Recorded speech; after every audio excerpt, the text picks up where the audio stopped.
Commander Zethkar sat in stunned silence for several minutes while the weight of his memories pressed down on him like a physical force. The young aliens around his table had grown pale and sick as they listened to his accounts of human warfare.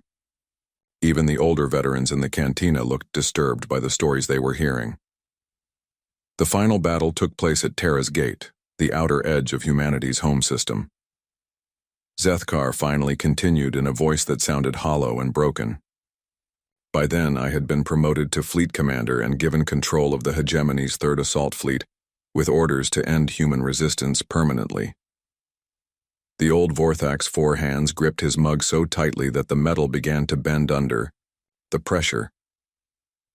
High Command wanted a decisive victory that would force Earth's government to surrender unconditionally. They gave me 200 ships, including 12 dreadnoughts, and enough firepower to sterilize an entire star system. Young recruits tried to imagine a fleet of that size, but their minds struggled with the tactical implications. 200 warships represented the largest concentration of military force in hegemony history, assembled specifically to crush human resistance. Intelligence reports indicated that humanity's remaining fleet consisted of maybe 30 functional warships commanded by Admiral Ryan Brooks from his flagship UCS Indomitable, Zethkar explained while his voice remained emotionally flat. Most of their vessels were damaged survivors from previous battles held together with spare parts and desperate engineering. The veteran warrior's eyes grew distant as he remembered the final approach to Earth's solar system. We expected to find scattered resistance from demoralized human forces trying to buy time for civilian evacuations. Instead, we discovered something that defied every principle of military logic. Zethkar stood up slowly and began describing the tactical situation, with hand gestures that showed the fleet formations. Admiral Brooks had positioned his forces in a defensive formation around the system's outer planets, with every available ship, including civilian vessels, converted for combat operations. The old commander's voice gained strength as he moved into the battle narrative. Cargo haulers had been converted into ramming ships loaded with nuclear devices. Passenger liners bristled with improvised weapons and missile launchers. Even luxury yachts carried torpedo tubes and suicide crews willing to use them. Young aliens shifted uncomfortably as they realized this would be another story about human desperation taken to impossible extremes. Their training had not prepared them to understand warfare where civilians voluntarily joined suicide missions. The battle began when our advanced scouts encountered human patrol ships near the asteroid belt. Zethkar continued. These were not military vessels but converted mining ships crewed by volunteers who had never received formal combat training. The veteran's mandibles clicked softly as he remembered the opening exchanges. Those civilian crews fought like veteran warriors, using their knowledge of asteroid navigation to set ambushes and traps that destroyed several of our light cruisers before we could respond effectively. Zethkar's voice cracked as he moved toward the climax of his story. The main engagement started when Admiral Brooks brought his fleet out from behind Jupiter's moons in a formation that should have been impossible to coordinate with such a mixed group of vessels, the old warrior's 4. Arms spread wide as he tried to convey the scope of what he had witnessed. They came at us in waves like an unstoppable tide of desperate humanity, willing to die for something we could not understand. Every ship fought as if it carried the future of their entire species. Tears began flowing down Zethkar's scarred face as he described the battle's most terrible moment. A civilian transport ship called New Hope positioned itself directly between our dreadnought formation and a group of escape pods filled with human children fleeing toward the outer planets. The cantina remained frozen in absolute silence as young recruits tried to process what they were hearing. The tactical situation made no sense from a military perspective, but they knew something terrible was about to happen. Captain Ellen Davis commanded the New Hope with a volunteer crew of merchants and refugees who could have escaped to safety, Zethkar explained while his voice broke with emotion. Instead, they held position and absorbed our concentrated fire for 18 minutes, buying precious time for those children to reach safety. The veteran warrior's hands shook uncontrollably as he continued. I gave the order to target the New Hope, knowing it carried thousands of innocent civilians, including families and elderly passengers who posed no military threat. I watched that transport ship burn while its crew never stopped transmitting defiant messages. Sethkar collapsed back into his chair as the weight of his memories became unbearable. Captain Davis died at her post while her ship broke apart under our bombardment. Her final transmission was broadcast on all frequencies, so every human and alien vessel could hear her last words. The old commander's voice dropped to barely a whisper as he shared the most haunting memory of his military career. Davis said, "Tell our children that we held the line. Tell them that some things are worth dying for and that freedom is the most precious gift we can give them." Young aliens stared at the veteran warrior in horrified fascination as they realized this was not a story about military victory, but about the psychological destruction of those who claimed to win. Even as the New Hope exploded, Davis's crew kept fighting with emergency batteries and backup systems. Sethkar continued. They launched their final torpedo spread manually, while the ship's hull cracked open and atmosphere vented into space. The veteran's forearms wrapped around his body as if trying to hold himself together against memories that threatened to tear him apart. That torpedo spread crippled 2 of our dreadnoughts and forced our formation to break apart just as Admiral Brooks led the main human fleet in a desperate charge. Sethkar's voice became stronger as desperate anger replaced overwhelming grief.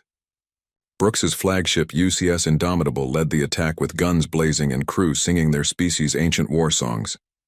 Behind him came every surviving human vessel, including ships that should have been scrapped years ago. The old warrior stood up one final time as his story reached its climax. They hit our disrupted formation like a hammer blow, driving deep into our center, while civilian vessels rammed our capital ships and detonated nuclear devices at point-blank range.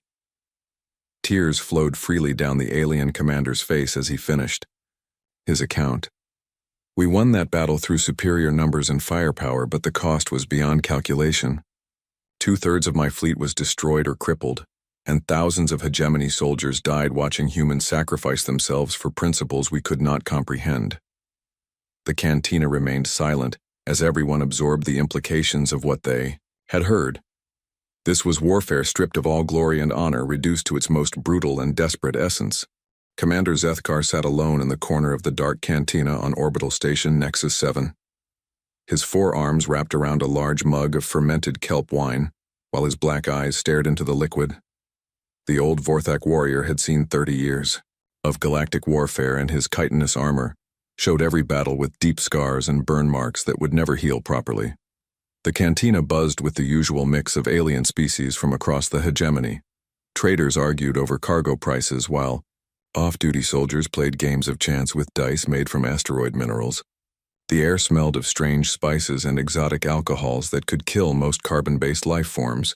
Young recruits from different worlds gathered around tables sharing stories of their training and boasting about future glory. Their voices carried the confidence that only comes from never seeing real combat. They spoke of honor and victory like children discussing fairy tales. A Centauri pilot with bright blue skin and silver tattoos covering his neck stood up from his table. His voice cut through the noise as he pointed toward a group of mixed-species merchants. "Those human traders think they are so tough, but everyone knows humans are the biggest cowards in the galaxy," he said with a laugh that sounded like breaking glass. Several aliens nodded in agreement while others just shrugged. Humans were relatively new to galactic politics, and most species still saw them as weak newcomers who got lucky with faster-than-light travel technology. The general opinion was that humans talked big but ran away when real fighting started. Sethkar's mandibles clicked together in what his species considered dark amusement. The sound was quiet, but somehow it carried across the entire cantina. Conversation stopped and all eyes turned toward the scarred veteran sitting in the shadows. The Centauri pilot noticed the attention and puffed out his chest. "Something funny, old-timer?" he asked while walking closer to Sethkar's table. "You disagree with what I said about human cowardice?" Sethkar slowly lifted his head and looked at the young pilot with eyes that had seen too much death. His voice came out as a whisper, but every being in the cantina could hear it clearly. "You want to know about humans?" he said while setting down his mug with hands that shook slightly. The pilot crossed his arms and smirked. "Sure, old soldier, tell us about the mighty human warriors," he said with sarcasm dripping from every word. Other young aliens gathered around expecting to hear another story about an easy victory over primitive human. Zethkar stood up slowly, and his full height made him tower over most other species in the room. Battle scars covered his face and neck, while his forearms showed the results of countless fights. When he spoke again, his voice carried the weight of terrible memories. I fought them at the Battle of Kepler's Edge, where space itself seemed to burn. He began while his eyes focused on something far away. I watched them at the siege of New Carthage, where they turned children into soldiers and buildings into tombs. And I stood witness when they made their final stand at Terra's gate, where the stars wept blood. The cantina had become completely silent. Even the background music from the entertainment systems seemed to fade away. Young recruits, who had been laughing moments before, now stared at the old warrior with growing unease. Zethkar's voice cracked as he continued. Let me tell you about Captain Jake Morrison, who flew his burning ship into our dreadnought formation, while his crew sang death songs. Let me tell you about Lieutenant Kate Sullivan, who smiled as she manually guided a torpedo into our flagship's reactor core, knowing she would die in the explosion. Tears began to flow down the alien veteran's face, leaving wet trails on his scarred chitin. His forehands gripped the edge of the table until his knuckles turned white. Even now, 15 years after the war ended, I wake up screaming their names. I see their faces in my dreams and hear their voices calling out challenges that still make my blood freeze. The Centauri pilot took a step backward as he realized this was not going to be the kind of story he expected. Other young aliens shifted uncomfortably in their seats while older veterans nodded with understanding. They had all heard whispers about the human wars, but few had ever met someone who actually fought in them. Zethkar wiped his eyes with the back of one hand while continuing to stare into the distance. You think humans are cowards because you have never seen them fight, he said quietly. You think they are weak because you have never watched them choose death over surrender. You think they are pathetic because you have never witnessed what they will do to protect something they love. He turned to face the Centauri pilot directly, and his black eyes seemed to burn with inner fire. I have seen species that could crush starships with their bare hands, run away from human children carrying improvised weapons. I have watched warriors who conquered entire star systems break down crying after facing human civilians who refused to yield. The old commander walked slowly toward the center of the cantina while every eye followed his movement. His voice grew, stronger as painful memories gave him purpose. Humans don't fight like civilized beings following rules of warfare. They don't calculate odds or consider strategic withdrawal. When they fight, they become something else entirely, something that makes death itself seem like a reasonable option. Young recruits who had been eager for war stories now looked pale and sick. The reality of combat was beginning to sink in through the veterans' words. This was not about glory or honor or heroic victories. This was about the true cost of warfare and the terrible things that happened when civilized beings were pushed beyond their breaking point. Zethkar stopped in the middle of the room and spread all four arms wide. So you want to hear about human battles, he said while his voice echoed off the metal walls. You want to know why a seasoned warrior cries when speaking their names? Then sit down, young fools, and let me tell you about the day we learned that some species fight not to win, but to make sure their enemies never forget the price of victory. The cantina remained frozen in absolute silence as Commander Zethkar prepared to share the most traumatic memories of his long military career. Commander Zethkar wiped the tears from his scarred face and took another long drink from his mug. The young aliens around him sat in uncomfortable silence while they processed what they had just heard about the Battle of Kepler's Edge. The veteran. Warrior's hands had stopped shaking, but his black eyes still held the haunted look of someone reliving terrible memories.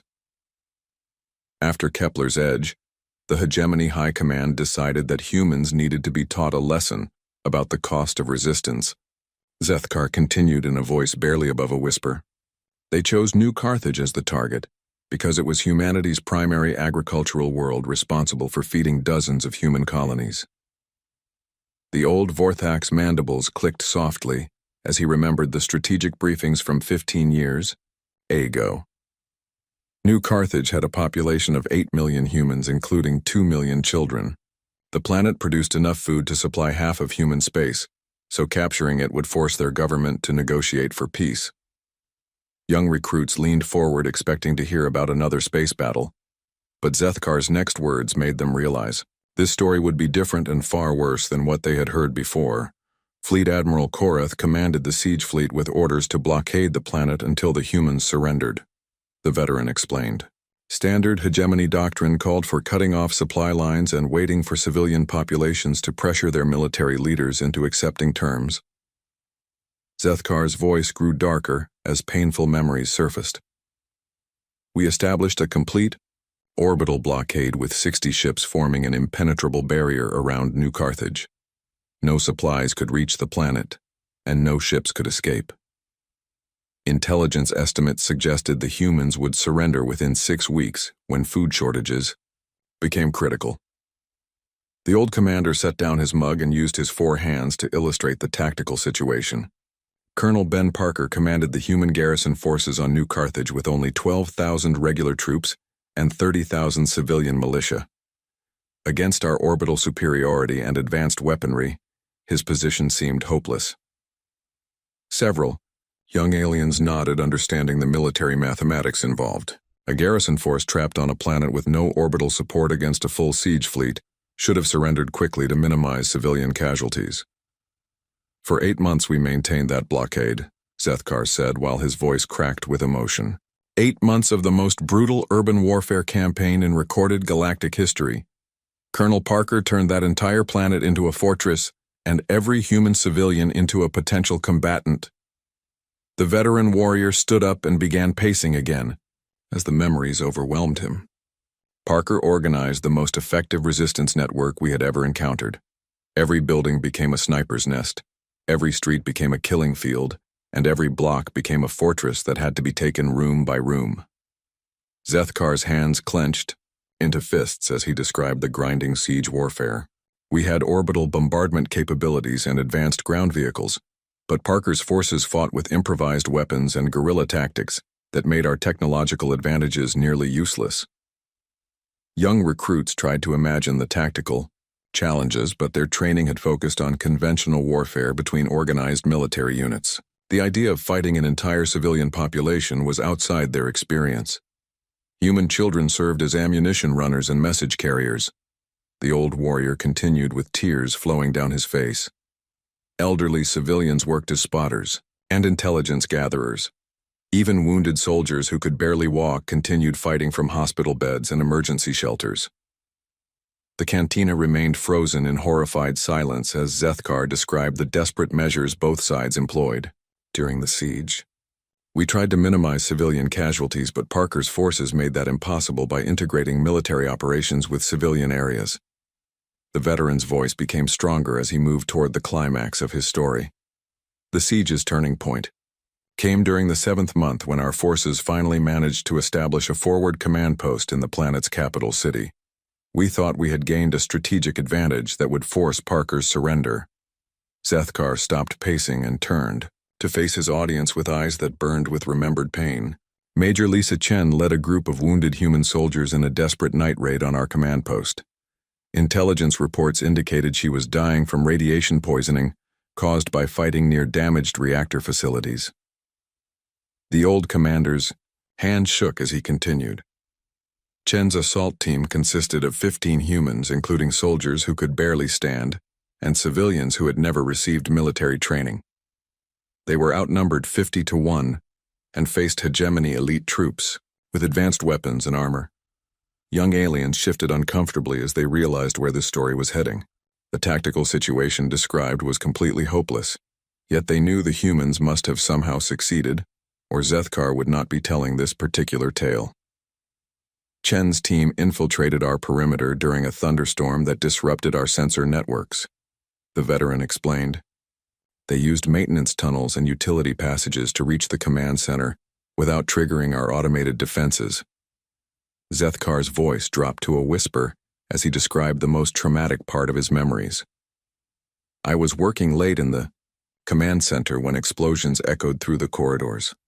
By the time our security teams responded, Chen's soldiers had already reached the main operations room. The old warrior's 4 arms wrapped around his body as if trying to hold himself together.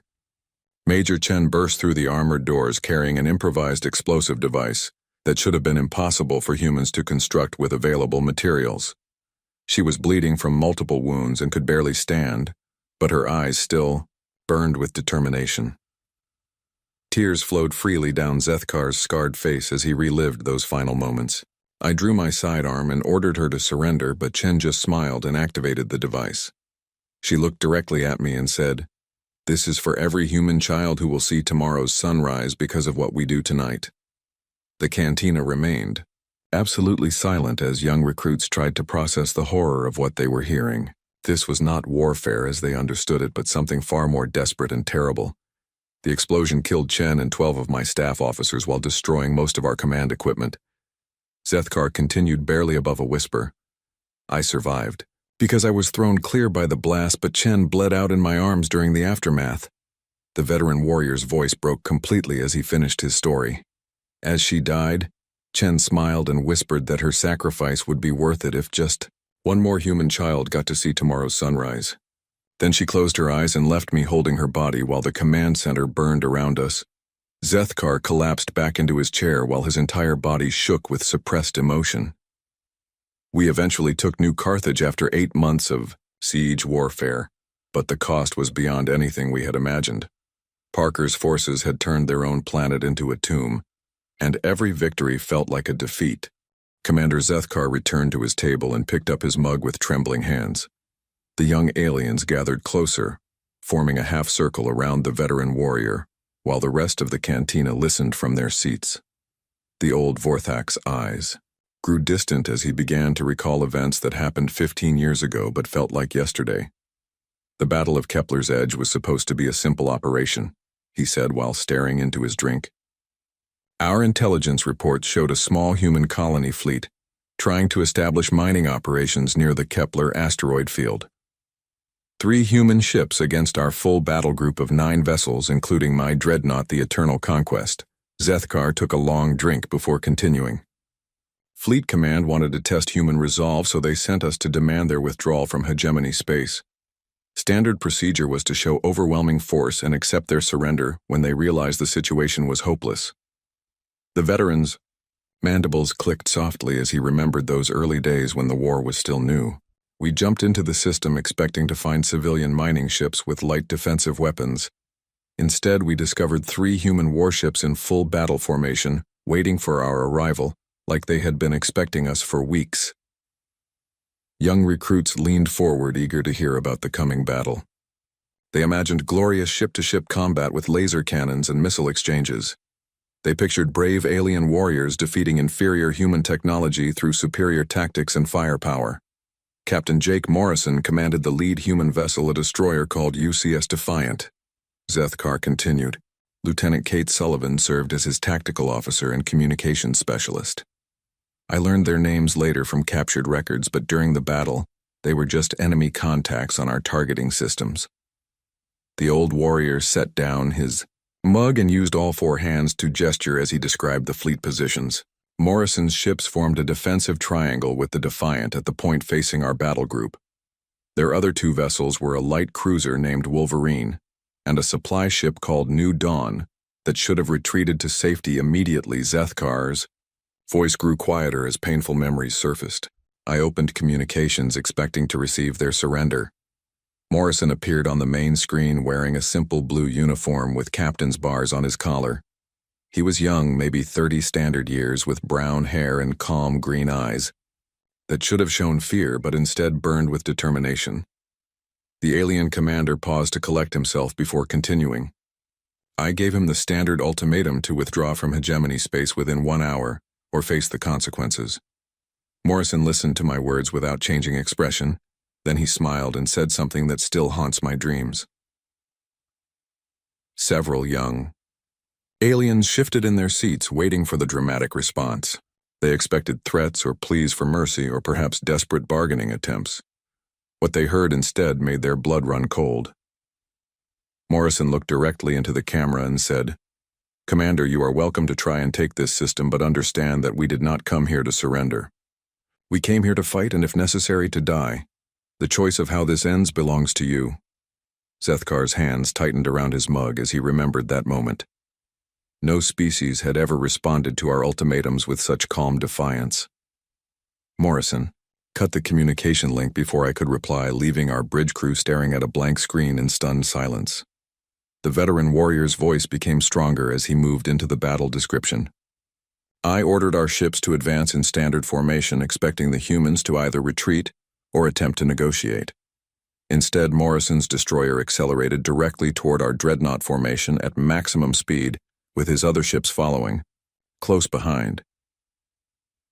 Young recruits tried to imagine the tactical situation, but their training had not prepared them for such seemingly suicidal behavior.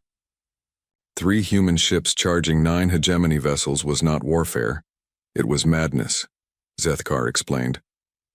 Our weapons officers requested permission to open fire, but I held back, thinking they would change course at the last moment. The old commander's eyes grew wide as he relived those terrifying minutes. Morrison's destroyer came straight at us, ignoring our warning shots and defensive fire. When they reached optimal range, the Defiant opened up with everything they had, targeting our flagship's bridge section with surgical precision. Zethkar stood up again and began pacing as the memories overwhelmed him. Human weapons technology was supposed to be inferior to ours, but their tactical coordination was perfect. Morrison used his ship's small size and speed to stay inside our weapon-firing arcs, while his other vessels attacked our flanking ships. The veteran's voice cracked with emotion as he described the battle's climax. The Defiant took massive damage from our defensive batteries, but Morrison kept pushing forward, even as his ship's hull began to break apart. Atmosphere vented from dozens of breaches, and secondary explosions lit up his destroyer like a dying star. Tears flowed down Zethkar's face as he continued. Any rational commander would have ordered evacuation when life support failed and the ship's structure started collapsing. Instead, Morrison rerouted all power from emergency systems to weapons and kept firing until his destroyer literally cracked in half. The cantina remained absolutely silent as young aliens tried to process what they were hearing. This was not the glorious warfare they had imagined, but something far more terrible and desperate. Lieutenant Sullivan took manual control of a damaged torpedo when their automated systems failed. Zethkar whispered. She guided that weapon straight into our flagship's reactor housing, knowing the explosion would kill her instantly. Her final transmission was not a plea for mercy or a cry of pain. The old warrior's voice broke completely as he finished the story. Sullivan's last words were broadcast on all frequencies, so every ship in both fleets could hear her. She said, "For Earth and for everyone who cannot fight for themselves today." Then she detonated that torpedo and took out our command structure in a ball of nuclear fire. Zethkar collapsed back into his chair while his forearms shook uncontrollably. "We won that battle," he said barely above a whisper. Morrison's ships were destroyed and we controlled the system, but we learned something terrible that day, something that changed how we viewed warfare forever. The veteran looked up at the young faces surrounding him and saw his own past reflected in their eyes. Humans don't just fight to win battles or claim territory. They fight as if their very souls depend on the outcome, as if losing means something worse than death itself. Commander Zethkar sat in his chair, staring at his hands while tears continued to flow down his scarred face. The cantina remained frozen in absolute silence, as young aliens tried to process the horrific stories they had just heard. Even older, veterans looked shaken by the accounts of human warfare that defied everything they thought they knew about civilized conflict. The war officially ended 6 months after Terra's Gate, when the Hegemony High Command voted to withdraw from human space. Zethkar said in a voice that sounded completely exhausted. We had achieved every military objective and controlled most human territory, but the cost of victory had become unbearable. The old Vorthak's mandibles clicked softly as he struggled to find words for experiences that existed beyond normal language. No alien species had ever fought with such desperate ferocity or made such terrible sacrifices for abstract principles like freedom and dignity. Our soldiers were developing psychological disorders from fighting enemies who seemed to welcome death. Young recruits shifted uncomfortably as they realized this story would not end with traditional military triumph. The veterans' broken demeanor made it clear that winning battles had somehow resulted in a deeper kind of defeat. Fleet Admiral Korath committed suicide 3 weeks after the final battle. Zethkar continued while his four hands shook with barely controlled emotion. His farewell message stated that he could no longer sleep without seeing the faces of human children who died because of his orders. The veteran warrior's voice became hollow as he described the aftermath of the human war. Hundreds of hegemony. Officers requested transfers to non-combat positions or early retirement. Many developed what our medical staff called combat fatigue, but the real problem was moral injury from fighting an enemy that refused to surrender their ideals. Zethkar stood up slowly and walked toward the cantina's main viewport that showed the stars beyond the station. I spent 2 years in a military hospital receiving treatment for what the doctors called severe psychological trauma. Every night I dreamed about Captain Morrison and Lieutenant Sullivan and Major Chen and Captain Davis. The old commander pressed his face against the cold metal of the viewport, while his reflection stared back with haunted eyes. I kept asking myself why humans fought so desperately for things that could not be measured or weighed or counted. What made freedom worth dying for when surrender would have saved so many lives? Young aliens watched in uncomfortable silence as their veteran hero struggled with questions that had no easy answers. Military training taught tactical principles and strategic objectives but provided no guidance for understanding enemies who fought for purely emotional reasons. The hegemony. Government established a commission to study human psychology and culture after the war ended, Zethkar explained while still facing the viewport. They wanted to understand what drove humans to such extremes so future conflicts could be avoided or managed more effectively. The veteran's voice gained strength as he began describing his post-war research into human civilization. I volunteered to serve on that commission because I needed to understand what had broken something inside me during those battles. I spent 5 years studying human history and philosophy and literature.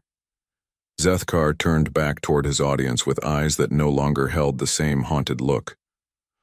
What I discovered changed my entire understanding of warfare and civilization, and the nature of sentient life itself.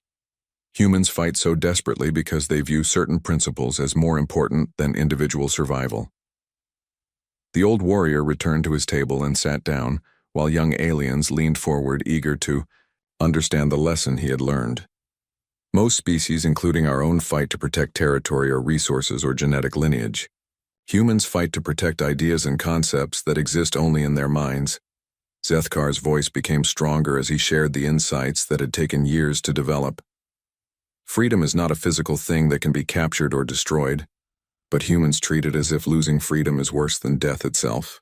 They would rather die fighting than live as slaves, even if slavery provided safety and comfort. The veteran commander picked up his mug and took a long drink before continuing. Captain Morrison died protecting the right of humans to mine asteroids in unclaimed space. Lieutenant Sullivan sacrificed herself to defend the principle that civilians should not be targeted in warfare. Major Chen gave her life to ensure that human children would grow up free. Young recruits tried to understand the logic behind such sacrifices, but their training focused on practical objectives rather than abstract principles. The idea of dying for concepts rather than tangible goals seemed incomprehensible. The Commission's final report concluded that humans represent a unique form of sentient evolution, Zethkar explained, while his mandibles clicked with what might have been admiration. They developed the ability to value abstract concepts more highly than biological survival instincts, which makes them incredibly dangerous enemies and potentially valuable allies. The old warrior's voice carried newfound respect as he described humanity's place in galactic civilization. The Hegemony Council voted to recognize human independence and establish formal diplomatic relations based on the Commission's recommendations. Fighting humans was simply too costly, even when victory was militarily achievable.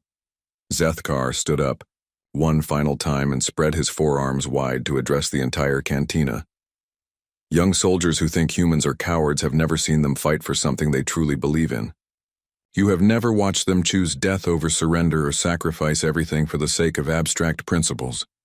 The veteran's voice echoed off the metal walls as he delivered his final warning. If you meet humans in battle, remember that You are not fighting ordinary beings motivated by survival instincts.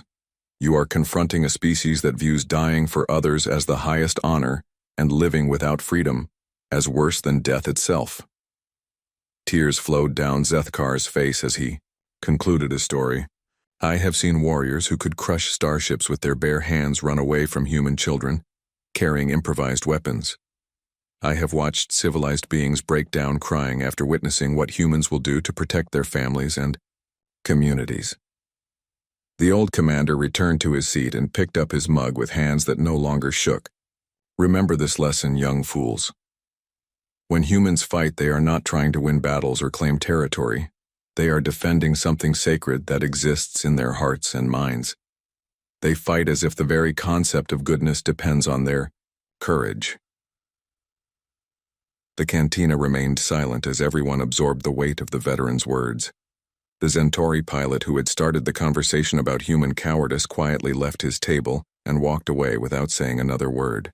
Other young aliens followed until only the older veterans remained to share drinks and memories with Commander Zethkar. Now you know why this old soldier cries when speaking of human battles, Zethkar whispered to the empty air.